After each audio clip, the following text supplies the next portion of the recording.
તો સુરતમાં બારડોલીના કેનાલથી અલકા રોડ ઉપર લૂંટની ઘટના બની છે, જેમાં કલેક્શનના રૂપિયા જમા કરાવવા જતા કર્મચારીઓ પાસેથી બે ઇસમ 2.75 લાખ રોકડા ભરેલી બેગ લઈને ફરાર થઈ ગયા હતા.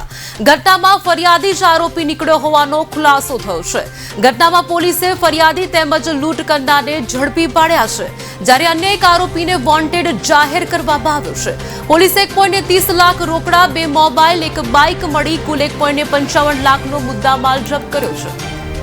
ગત તારીખ 19/12/2024 રોજ બારડોલી કેનાલ રોડ ઉપર રાત્રિના 1:45 વાગ્યાના અરસામાં આ કામના ફરિયાદી પોખરાજ હરજરામજી મોલારામ ગુર્જર, જે હાલમાં બારડોલી રહે છે, તે અને મૂળ રાજસ્થાની પોતાના 2 સાથીઓ સાથે પોતાના માલિકનો માલ વેચી અને પૈસા લઈ અને બારડોલી જતા હતા.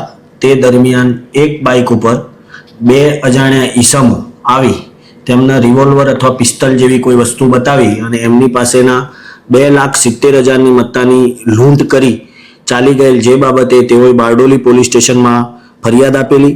જે ફરિયાદ 1174/2024 BNS કલમ 309(4)(5) મુજબ વણશોધાયેલ ગુનો દાખલ થયેલો. 3 આરોપી પકડી બારડોલી પોલીસને આગળની કાર્યવાહી સારું સોંપવામાં આવેલા છે.